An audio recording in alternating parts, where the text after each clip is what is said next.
Let me ask you something. Have you ever done the work, sent the invoice, and you wait and wait some more and still no payment? Welcome back to the channel. I'm Joe, a licensed certified public accountant with over 15 years experience in corporate and public accounting. I have an extensive background in accounting, audit, and taxes, and I'm all about helping you take control of your money by living smarter. Be sure to subscribe to the YouTube channel and turn on all notifications. And check out the blog site where we post every Monday, Wednesday, and Friday. If that waiting and still no payment sounds familiar, you're not alone. Late payments are one of the biggest reasons small businesses struggle with cash flow, even when they're technically profitable. Today, I'm going to show you exactly how to fix it. Let's get into it.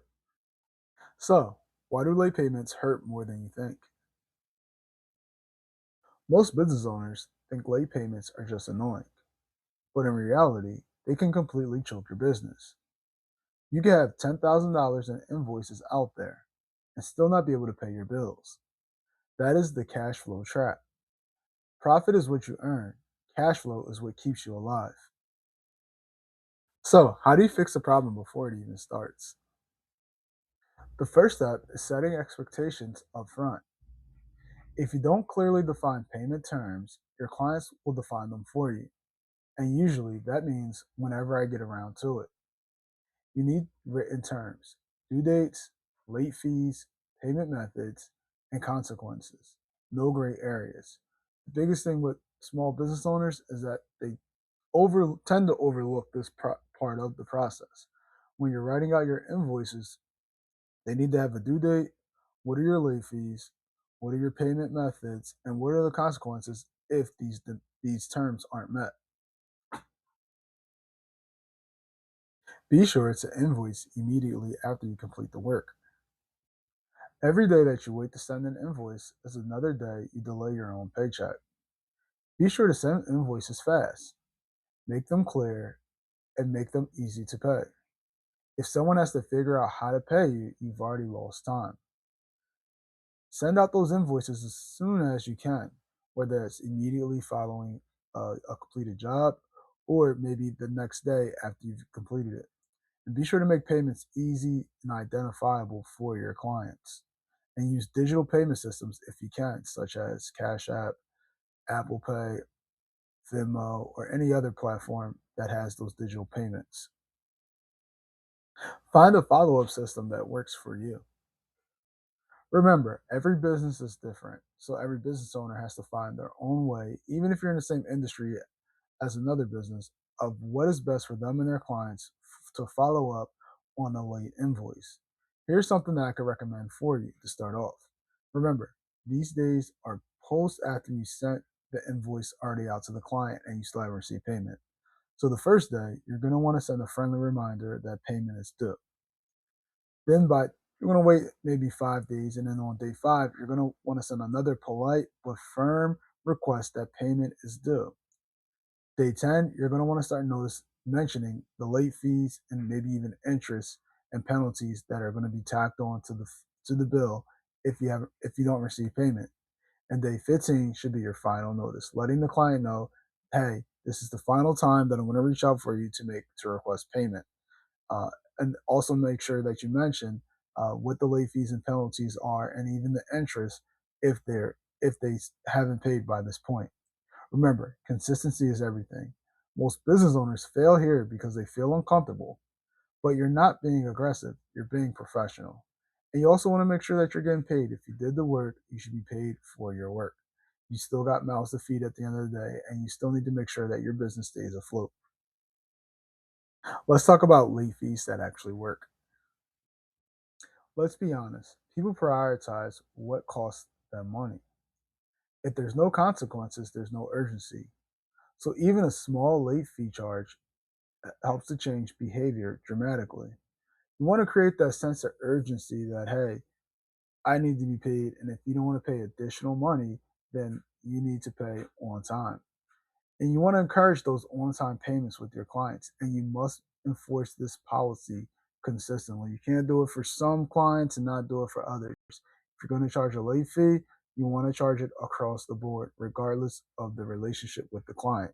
This is not only going to help the clients understand that you need to be paid, but it also helps you to reinforce that you are a professional business that expects to be paid if you've done the work and you've completed and met all obligations. Incentives can be a powerful tool. If you want to level up and get paid quicker, sometimes it's best to create some kind of incentive to encourage people to pay. And this is often offered through a discount for early payments. People love feeling that they got a deal. It's a simple psychology, but it works. So maybe you want to put, hey, if you pay within the first 5 days, I'll give you a 5% early payment discount. Or maybe you want to start a loyalty rewards program within where your clients can earn points and get a free service later on. Or maybe you want to prioritize a certain service. So if a client bundles a service or if they book a certain service with you, they can get a discount for using that service or for going that route. These incentives, again, they help to make people feel like they got a great deal. And that's the most important thing because it brings in more awareness to your business and you may be able to get on, you may be able to catch more clients and get more services completed uh, if you have these incentive deals at your business. Stop working for non paying clients. This is where many business owners struggle emotionally, but you cannot continue to provide services to someone who isn't paying you. That's not a business, that's a charity. Pause work until accounts are current. Remember, you have to protect the cash flow within your business and set those boundaries up front.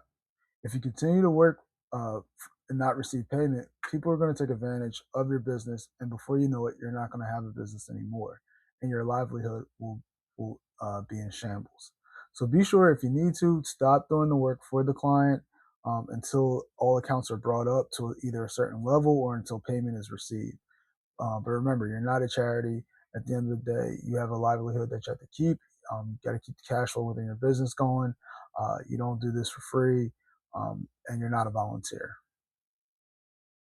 Let's cover quickly the use of automation. If you're still manually tracking invoices in spreadsheet, you're working way too hard. Automate reminders, invoices, and payment trackers. Systems remove emotions, and emotions is what causes consistency. Find the invoicing software that works best for you and your business. You want to automate those reminders so you know when to send out those payments and when to send out those reminders for payment. And then you're going to find some kind of tracking tool that is able to track your accounts receivable and when payments are coming in. So, what's our bottom line? Late payments don't have to be a normal part of your business. With the right system, expectations, and boundaries, you can take control of your cash flow and stop chasing money if you already earned it. If this video helped you to understand how to handle late payments in your small business, be sure to subscribe for more small business accounting breakdown that actually makes sense in the real world. And be sure to come back next week to uncover what to know about 1099 filing.